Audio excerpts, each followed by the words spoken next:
दर्शक महानुभावहरू नमस्कार। स्मार्ट खबरको न्युज बुलेटिनमा यहाँहरूलाई हार्दिक स्वागत छ। म आर्यन नेउपाने। सदाको चाहिँ आज पनि हामी उपस्थित भइसकेका छौँ। आज दिनभरका मुख्य खबरहरू लिएर हामीलाई अन्तिमसम्म हेर्नुहोला अनि हाम्रो मेहनतका लागि यो भिडियोमा एउटा लाइक अवश्य गर्नुहोला। दर्शक महानुभावहरू पलपलको न्युज अपडेटका लागि हाम्रो च्यानललाई सब्स्क्राइब गरी नजिकै आउने बेल आइकनलाई क्लिक गर्नुहोला। कहाँबाट हेर्दै हुनुहुन्छ अनि के कस्तो लाग्दैछ आफ्ना कुराहरू तलको कमेन्ट बक्समा कमेन्ट गर्नुहोला। आउनुहोस् दर्शक महानुभावहरू आजका दिनभरका मुख्य खबर सुरु गरौं। राष्ट्रिय स्वतन्त्र पार्टीलाई फेरि सरकारमा ल्याउने प्रसंगबाट। सर्वोच्च अदालतले सभापति रवि लामिछानेको नागरिकता अवैध ठहर गरेपछिको घटनाक्रमका कारण सरकारबाट बाहिरिएको राष्ट्रिय स्वतन्त्र पार्टी रासोपालाई पुनः सरकारमा फर्काउन खोजिएको चर्चा हुन थालेको छ। लामिछानेले सर्वोच्चको फैसला अनुसार सांसद पदका साथसाथै मन्त्री र पार्टी सभापति पद गुमाएका थिए। लगत्तै जिल्ला प्रशासन कार्यालय काठमाडौँबाट नागरिकता कायम गरी पार्टी सभापति बनेका लामिछाने गैर सांसदको रूपमा गृह मन्त्रालयमा फर्किन चाहे पनि प्रधानमन्त्री प्रचण्डले सकारात्मक जवाफ नदिएपछि पनि उनी रोकिएका थिए। त्यसपछि पार्टीले केन्द्रीय समिति र संसदीय दलको संयुक्त बैठक राखेर सरकारबाट बाहिरिने निर्णय गरेको थियो। तर सरकारबाट बाहिरिएको एक साता नबित्दै सो पार्टीलाई सरकारमा सहभागी गराउने बारेमा छलफल सुरु भएको छ। उसो त माघ 22 गते सरकारबाट बाहिरिने जानकारी सहितको पत्रकार सम्मेलनमै सभापति लामिछानेले अझै पनि आफूलाई मन्त्री बनाउन आउन भनेको खण्डमा सरकारमा जान तयार रहेको बताएका थिए। यसबीचमा लामिछानेले सत्ता साझेदार दलको प्रमुख घटक दललाई सरकारमा फर्किने संकेत गरिरहेका छन्। सरकारमा आफै नगए पनि पार्टीका अरू नेतालाई सरकारमा सहभागी गराउने गरी सभापति लामिछानेले पहल थालेका हुन्। उनले यो कुरा एमालेका अध्यक्ष केपी शर्मा ओली र माओवादी केन्द्रका अध्यक्ष प्रचण्डसँग कुराकानी गरिसकेको समेत बताइएको छ। सोही अनुसार आज बसेको उच्चस्तरीय राजनीतिक संयन्त्रको बैठकमा एमालेका अध्यक्ष ओलीले राष्ट्रिय स्वतन्त्र पार्टीलाई सरकारमा फर्काउन प्रस्ताव नै गरेको स्रोतले जनाएको छ। बालुवाटार स्रोतका अनुसार खाली रहेको मन्त्रालयमा राष्ट्रिय स्वतन्त्र पार्टी लगायतका दलहरूलाई ल्याउन ओलीले बैठकमा प्रस्ताव गरेका हुन्। लामिछाने उपस्थित रहेको उक्त बैठकमा अध्यक्ष प्रचण्डले तत्कालै कुनै पनि प्रतिक्रिया नदिए पनि अध्यक्ष ओलीले चाहिँ राष्ट्रपतिको चुनाव अघि नै मन्त्री परिषद विस्तार गर्नुपर्ने धारणा राखेका छन्। राष्ट्रिय स्वतन्त्र पार्टीले सरकारबाट बाहिरी पनि हालसम्म सरकारलाई दिएको समर्थन भने फिर्ता लिएको छैन। सरकारबाट मात्रै बाहिरिएकाले सो पार्टीलाई पुनः सरकारमा फर्काउन सकिने सरकारकै कतिपय मन्त्रीले अभिव्यक्ति समेत दिएका छन्। माघ 24 गते मन्त्री परिषद बैठकको निर्णय सुनाइसकेपछि पत्रकारसँग कुराकानी गर्दै सरकारका प्रवक्ता एवं सञ्चार तथा सूचना प्रविधि मन्त्री रेखा शर्माले पनि राष्ट्रिय स्वतन्त्र पार्टीलाई पुनः सरकारमा ल्याउने प्रयास भइरहेको समेत बताएकी थिइन्। तर राष्ट्रिय स्वतन्त्र पार्टीका प्रवक्ता मुकुल ढकालले पनि सरकारमा फर्किने विषयमा पार्टीभित्र चाहिँ कुनै पनि छलफल नभएको बताउनु भएको छ। सरकारमा फर्किने कुरा बाहिर चर्चा मात्रै हो, पार्टीमा त्यस खालको कुनै पनि छलफल भएको छैन भन्दै उहाँले बताउनु भयो। यसैगरी राष्ट्रिय स्वतन्त्र पार्टीका सांसद मनिष झाले सरकारमा फर्किने विषयमा पार्टीमा कुनै पनि आधिकारिक निर्णय नभएको पनि बताउनु भयो। विशेष गरी एक साता नबित्दै राष्ट्रिय स्वतन्त्र पार्टीलाई फेरि सरकारमा सहभागी गराउन छलफल भएको छ। प्रतिनिधि सभा नियमावली मस्यौदा समितिले फौजदारी अपराधको आरोपमा पक्राउ परी पूर्वपक्षका लागि थुनामा गएका सांसदलाई निलम्बन नगर्ने समझदारी गरेको छ। आज बसेको मस्यौदा समितिको बैठकमा अदालतले दोषी ठहर नगरीसम्म पूर्वपक्षका लागि थुनामा गए पनि सांसद पद कायम रहने सहमति जुटाएको हो। अब मस्यौदा नियमावली संसदबाट पारित भएमा पूर्वपक्षमा थुनामा गएका सांसदहरूले पनि सांसदको लोगो लगाउन पाउनेछन् भने राष्ट्रिय प्रजातन्त्र पार्टी, जनता समाजवादी पार्टी, जसपा लगायतका मधेसवादी दलहरूले कसुर पुष्टि नभएसम्ममा सांसद पद निलम्बन गर्न नहुने अडान राखेका थिए भने नेपाली कांग्रेस, नेकपा माओवादी केन्द्र, राष्ट्रिय स्वतन्त्र पार्टी रासपा र नेकपा एकीकृत समाजवादी विरोधमा थिए। उनीहरूको निलम्बनको व्यवस्था नराख्ने हो भने संसदलाई कानून लाग्दैन, सर्वसाधारणलाई मात्र लाग्छ भन्ने सन्देश जारी तर्क गरेका थिए। उनीहरूले विरोध जनाए पनि सांसदको सेवा सुविधा स्थगित हुने गरी पद कायम राख्न तयार भएका हुन्। विशेष गरी अदालतबाट दोषी ठहर नहुन्जेल सांसद पद नजाने बताइएको छ। टर्की र सिरियामा सोमबार गएको शक्तिशाली भूकम्पमा हालसम्म करिब 21,000 मानिसको मृत्यु भएको छ। यसैबीच संयुक्त राष्ट्रसङ्घले प्रकोपको पूर्ण सीमा अझै अस्पष्ट भएको चेतावनी दिएको छ। दुवै देशमा राहत र उद्धारको काम द्रुत गतिमा भइरहेको भए पनि अहिले भूकम्प गएको 100 घण्टाभन्दा बढी भइसकेको अथवा बितिसकेको छ र भग्नावशेषमा पुरिएका मानिस जिउँदो हुने आशा कम हुँदै गएको छ। यसैबीच कडा चिसोले भूकम्पबाट बाँचेका हजारौं जनताका लागि नयाँ चुनौती खडा गरेको छ। यहाँ बस्ने ठाउँ बाहेक खानेकुराको चरम अभाव भइरहेको छ। राष्ट्रसङ्घका महासचिव एन्टोनियो गुटेरेसले यस प्रकोपको पूर्ण तस्बिर अझै खुल्न नसकेको बताएका छन् र विशेष गरी विगत केही वर्षदेखि गृहयुद्धको मार झेलिरहेको सिरियामा यसैबीच विश्व स्वास्थ्य सङ्गठनले यदि बाँचेकाहरूलाई खाना, पानी, औषधि र आश्रय जस्ता सहायताहरू तीव्र रूपमा पुर्याएन भने अर्को प्रकोप आउन सक्ने चेतावनी दिएको छ। टर्कीका राष्ट्रपति रिसेप तय्यप एर्दोआनले दक्षिणी टर्कीका 10 प्रान्तमा 3 महिनाको आपतकाल घोषणा गरेका छन् र भूकम्पलाई शताब्दीकै प्रकोप भनेका छन्। अहिलेसम्म भूकम्पमा परि मृत्यु हुनेको संख्या 21,000 पुगेको छ र दर्शक महानुभावहरू यसबारेमा थप अपडेट आएमा तपाईहरुमा पक्कै पनि लिएर आउने नै छौं। त्यसैगरी नेपालमा आज बिहान रुकुम केन्द्रबिन्दु बनाएर भूकम्प गएको छ। राष्ट्रिय भूकम्प मापन तथा अनुसन्धान केन्द्रका अनुसार रुकुमको स्याल खाडीलाई केन्द्रबिन्दु बनाएर शुक्रबार बिहान 8:52 बजे 4.2 म्याग्निच्युडको भूकम्प गएको हो। यो भूकम्प सानो भएकाले केन्द्रबिन्दु आसपासका क्षेत्रमा मात्र धक्का महसुस हुने केन्द्रका वरिष्ठ भूगर्भविद लोक विजय अधिकारीले जानकारी दिनुभयो। भूकम्पबाट कुनै पनि क्षतिको खबर नआएको जानकारी पनि उहाँले दिनुभएको छ।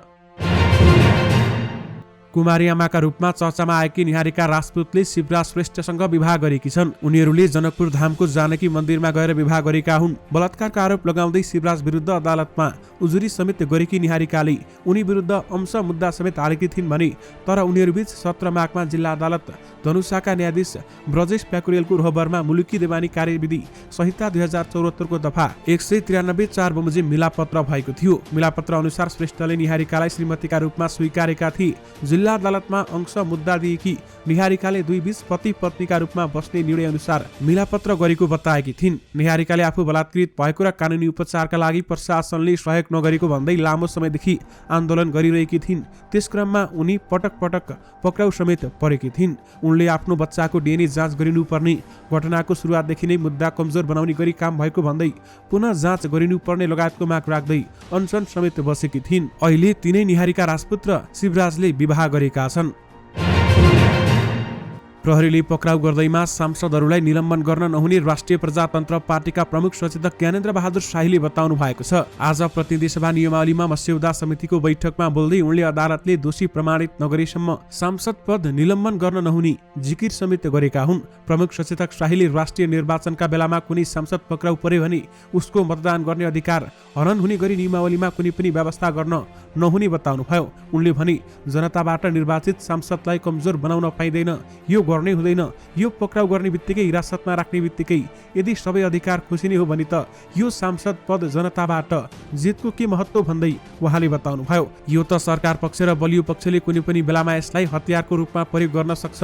त्यो भएको हुनाले यसमा मेरो के धारणा छ भने अदालतले फैसला गर्यो भने त्यो दोषी ठहर भयो भने संसद पद निलम्बन हुने कुरा पनि ठिक छ। उनले भने तर पक्राउ गर्दैमा अहिले के छ त एकजना सांसद बुटवल जाँदै गर्दाखेरि ल मानव समातिन सक्छ, के गरौँ निलम्बन भयो, भोटिङ गर्न पाइँदैन, भोलि अदालतमा गयो भने तिमी निर्दोष हौ भनेर फैसला गरिदिन सक्छ। तर यहाँ अधिकार त खुसियो नि। प्रमुख सचेतक शाहीले अनुसन्धानका लागि पक्राउ गर्दैमा सांसद पद निलम्बनमा पर्ने कुरा संविधान विपरीत हुने तर्क समेत उहाँले गर्नु भएको छ। यानि कि प्रहरीले पक्राउ गर्दैमा सांसदलाई निलम्बित नगरौँ भन्दै ज्ञानेन्द्र शाहीले बताउनु भएको छ। राष्ट्रपति विद्यादेवी भण्डारीले संघीय संसदको संयुक्त बैठकलाई सम्बोधन गरेकी छन्। उनले संसद भवन नयाँ बानेश्वरमा पुगेर प्रतिनिधि सभा र राष्ट्रिय सभाको संयुक्त बैठकलाई सम्बोधन गरेकी हुन्।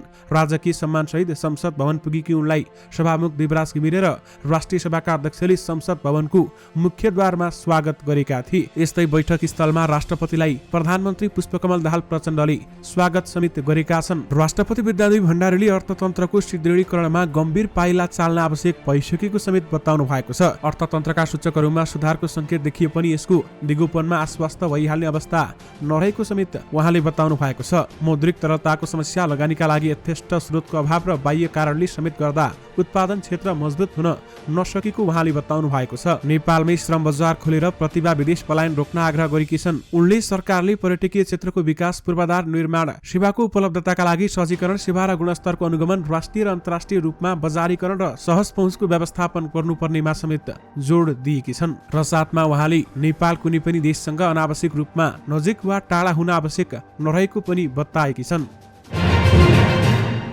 सुदूरपश्चिम प्रदेशका नवनियुक्त मुख्यमन्त्री कमल बहादुर शाहले 2 मन्त्री नियुक्त गरेका छन्। उनले नेपाली कांग्रेसका प्रदेशसभा सदस्य प्रकाश बहादुर देउबा भौतिक पूर्वाधार मन्त्री र नेकपा समाजवादीका नरेश बहादुर शाही आर्थिक मामिला मन्त्रीमा नियुक्त गरेका हुन्। मन्त्री नियुक्त भएसँगै प्रदेश प्रमुखको कार्यालयमा दिउँसो आयोजना गरिएको विशेष समारोहका बीच देउबा र शाहीले प्रदेश प्रमुख देवराज जोशीबाट पद तथा गोपनीयताको शपथ लिएका हुन्।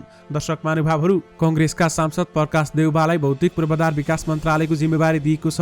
उनी कांग्रेस सभापति शेरबहादुर देउबाका भतिजा हुन्। यसपटकको चुनावमा प्रतिस्पर्धामा गर्नुअघि उनी देउबा पत्नी डाक्टर आराजु राणाका स्वकीय सचिव थिए भने उनी कैलाली क्षेत्र नम्बर 5 को प्रदेश सभाबाट प्रत्यक्ष निर्वाचित सांसद हुन्। आज सुन र चाँदीको मूल्य घटेको छ। नेपाल सुन चाँदी व्यवसायी महासंघका अनुसार आज सुनको मूल्य तोलामा 1300 र चाँदीको मूल्य तोलामा 30 रुपियाँले घटेको बताइएको छ। आज छापावाला सुनको मूल्य 1,03,600 र तेजाबी सुनको मूल्य 1,03,100 र चाँदीको मूल्य तोलामा 1,290 रुपियाँ तोकिएको छ। अघिल्लो दिन सुनको मूल्य 1,04,900, तेजाबी सुनको मूल्य 1,04,400 र चाँदीको मूल्य 1,320 रुपियाँ प्रति तोला कारोबार भएको थियो। संस्कृति पर्यटन तथा नागरिक उड्डयन मन्त्रालय माताहतका सबै निकायका कार्यक्रम यस वर्ष होटलमा आयोजना नहुने भएका छन्। मन्त्रालयले मन्त्रालय माताहतका सबै निकायका कार्यक्रम आयोजना गर्ने निर्णय गरेको हो। यसअघि अर्थ मन्त्रालयको खर्च कटौतीको निर्णय गर्दै सबै संघीय निकायको चालु खर्च 20% कम गर्ने निर्णय लिएको थियो भने यसको कार्यान्वयनका लागि पर्यटन मन्त्रालयले अब आफ्नो माताहतका सबै कार्यक्रम आफ्नै हलमा गर्ने निर्णय लिएको हो। त्यसका लागि पर्यटनले 3वटा हल र त्यसको क्षमता समेत सार्वजनिक गरेको छ। मन्त्रालयका अनुसार अब सबै निकायले नेपाल पर्यटन तथा होटल व्यवस्थापन प्रतिष्ठान रवि भवन परिसर भित्रका हलहरू प्रयोग हुने भएका छन् र यहाँ 200 क्षमताको 1 र 50-50 वटा क्षमताका 2वटा हल रहेका छन्। काठमाडौँ उपत्यकाभित्र तालिम कार्यशाला गोष्ठी समारोह तथा बैठक सञ्चालन गर्दा पर्यटन मन्त्रालय मातहतका निकायले यी हल प्रयोग गर्नुपर्ने भएको छ। मन्त्रालयका अनुसार कतिपय निकायले आफ्नो सभाहाल र बैठक स्थल हुँदाहुँदै पनि भाडामा कार्यक्रम सञ्चालन गरिएको भन्दै सरकारी खर्चको मितव्ययिता तथा कार्य सम्पादन गर्न यस्तो निर्णय गरेको हो। विशेष गरी पर्यटन मन्त्रालय मातहतका कार्यक्रम अब होटलमा नहुने बताइएको छ। नेपाल राष्ट्र बैंकले 3 लाखसम्मको क्रेडिट कार्ड कर्जा र 5 लाख रुपियाँसम्मको विद्युतीय माध्यमबाट स्वीकृत हुने कर्जाको कर्जा सूचना लिन अनिवार्य नहुने व्यवस्था गरेको छ। यसअघि सुनचाँदी मुद्दती रसिद र सरकारी सुरक्षण पत्र धितो कर्जा र 2 लाखसम्मको क्रेडिट कार्ड कर्जा र संक्षिप्त प्रक्रिया पूरा गरी विद्युतीय डिजिटल माध्यमबाट स्वीकृत हुने र 2 लाखसम्मको कर्जामा कर्जा सूचना लिनु नपर्ने व्यवस्था थियो। अब क्रेडिट कार्ड र संक्षिप्त प्रतिक्रिया पूरा गरी विद्युतीय माध्यमबाट स्वीकृत कर्जाको कर्जा सूचीमा लिनुपर्ने सीमा वृद्धि भएको छ। यस्तै राष्ट्र बैंकले 1,50,00,000 भन्दा माथिको आवासीय घर कर्जा मात्रै रियल इस्टेट कर्जामा गणना हुने र त्यसभन्दा कमको कर्जा भने रियल इस्टेट कर्जामा गणना नहुने व्यवस्था गरेको छ। वैदेशिक रोजगारीमा जाने नेपालीको विप्रेषण रेमिटेन्स बचत खातामा बैंक तथा वित्तीय संस्थाका तर्फबाट जम्मा गरिएको प्रति खातामा 100 रुपियाँसम्ममा राख्न सक्ने र त्यस्तो रकम संस्थागत सामाजिक उत्तरदायित्व अन्तर्गत गणना गर्न सक्ने व्यवस्था गरेको छ। जनयुद्ध दिवसका अवसरमा बागमती सरकारले फागुन 1 गते सार्वजनिक बिदा दिन गरेको निर्णयप्रति प्रदेशका मन्त्रीले नै असन्तुष्टि जनाएका छन्। माघ 24 गते बसेको मन्त्री परिषदको बैठकको निर्णय भन्दै फागुन 1 गते जनयुद्ध दिवसका दिनमा सार्वजनिक बिदा दिने निर्णय सार्वजनिक भएको थियो, तर सो निर्णय सार्वजनिक भएपछि बल्ल आफूहरूले थाहा पाएको एक मन्त्रीले बताएका छन्। प्रदेशका उद्योग वन तथा वातावरण मन्त्री राजु विष्टले मुख्यमन्त्री शालिग्राम जम्मर कटेलले आफू खुसी निर्णय गरेको भन्दै असन्तुष्टि जनाए। यो विषयले मन्त्री परिषदको बैठकमा प्रवेश नै पाएको थिएन, त्यसैले यो मन्त्री परिषदको निर्णय होइन मन्त्री विष्टले भने। यसरी आफू खुसी निर्णय गर्दै मन्त्री परिषदको निर्णय भन्न थालिएको छ। यसमा हाम्रो कुनै सरोकार छैन भन्दै उहाँले बताउनुभयो।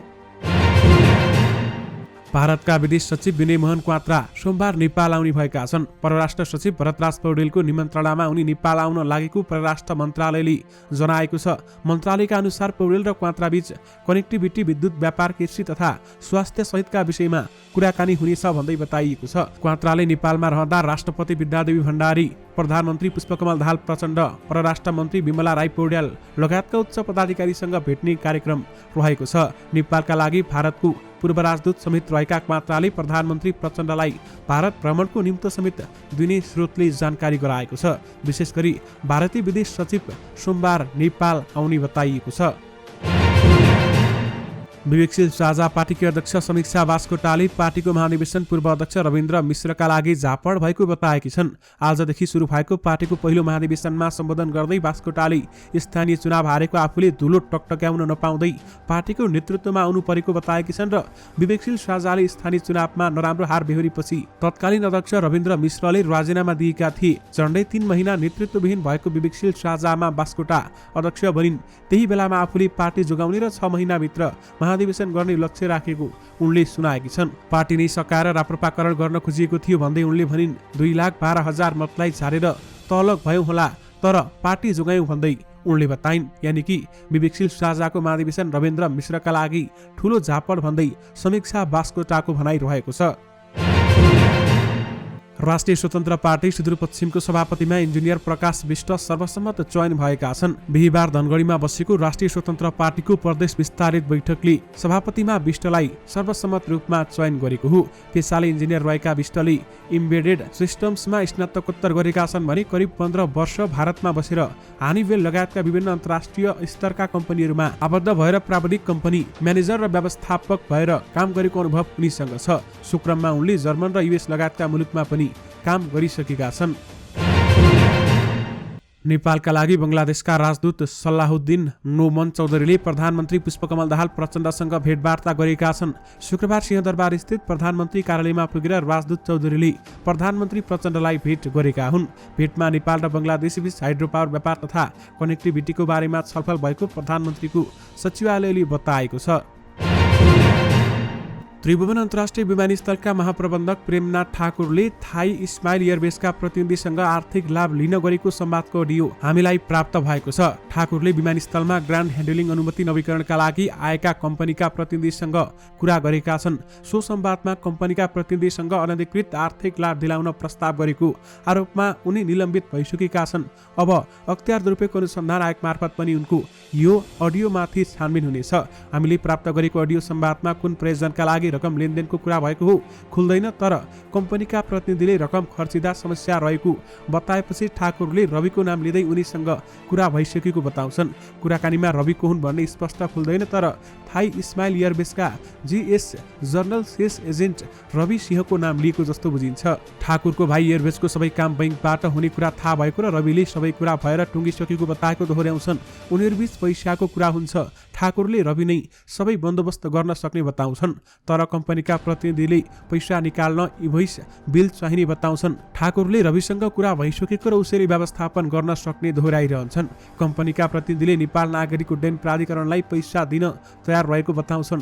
ठाकुरले जीएस जनरल सेल्स एजेन्टले व्यवस्थापन गर्ने भन्दै फेस्टिभल र कार्यक्रमहरू आयोजना गर्न सकिने पनि बताउँछन्। उनले वेलफेयर कल्याणकारी फन्डबाट पनि व्यवस्थापन हुन सक्ने विकल्प दिन्छन्, तर कम्पनीका प्रतिनिधिले समस्या दर्शाइरहन्छन्। तर ठाकुरले रविसँग कुरा भइसकेकाले इन्भोइसको चिन्ता नगर्न र कम्पनीका बोससँग कुरा गर्न पनि भन्छन्। रवि आइतबार मलेसियाबाट फर्किने र त्यसपछि कुरा गर्ने बताउँछन्। कम्पनीका प्रतिनिधिले 3 लाख पर्याप्त हुन्छ कि हुँदैन भनेर प्रश्न गर्छन्। ठाकुरले भन्छन् धेरै दबाब छ, रविसँग कुरा गर्नुस् अनि फाइनल गरौँला।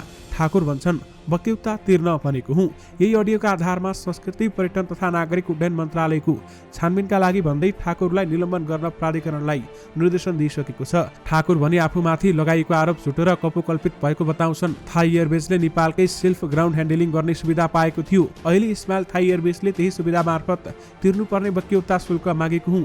उनले भने कुनै अनधिकृत कुनै पैसा र घुस मागेको छैन भन्दै उहाँले बताउनुभयो।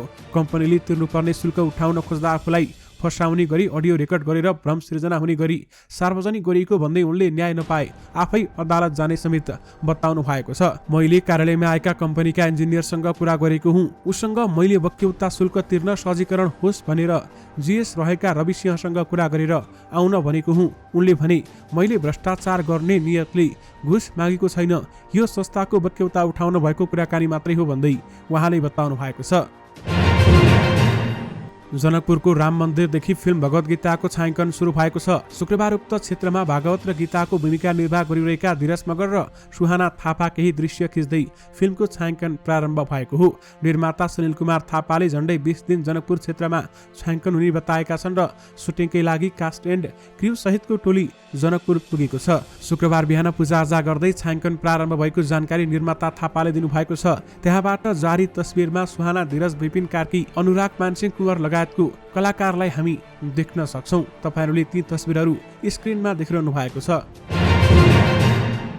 क्रिस्टियानो रोनाल्डो एक्लैले 4 गोल गर्दा साउदी प्रो लिगमा अल नासरले अल बेहादलाई 4-0ले पराजित गरेको छ। अल नासरका लागि पहिलो गोल गरेसँगै रोनाल्डोले लिग फुटबल 500 गोल गरेर समेत पूरा गरेका छन्। 4 दिनअघि मात्रै 38औं जन्मदिन मनाएका रोनाल्डोले 5 फरक देशका लागि खेल्दा कुल 503 गोल गरेका हुन्। अल नासरका लागि रोनाल्डोले 21औं, 40औं र 53औं मिनेटमा गोल गर्दै ह्याट्रिक पूरा गरेका थिए भने 61औं मिनेटमा चौथो गोल गरेका थिए। रोनाल्डोले लिगमा मड्रिडका लागि सर्वाधिक 311 गोल समेत गरेका छन् भने यस्तै म्यानचेस्टर युनाइटेडका लागि 103, युभेन्टसका लागि 81, स्पोर्टिङ लुइसनका लागि 3 र अल नासरका लागि 5 गोल गरेका छन्। रोनाल्डोले 4 गोल गरेसँगै करियरको 61औं ह्याट्रिक पूरा भएको छ। दर्शक महानुभावहरू, यो सँगै तपाईहरुमाझ आज दिनभरका सबै मुख्य खबरहरू राखिसकेका छौं। फेरि पनि तपाईहरुमाझ नयाँ मुख्य समाचारहरूको साथमा उपस्थित हुने नै छौं। हामीलाई केही सुझाव सल्लाह दिन चाहनुहुन्छ भने हामीलाई यो भिडियोको कमेन्ट बक्स मार्फत आफ्नो सुझाव सल्लाह राख्नुहोला। फेरि पनि तपाईहरुमाझ नयाँ मुख्य समाचारको साथमा उपस्थित हुने नै छौं। अहिलेलाई भने मलाई बिदा दिनुहोस्। नमस्कार।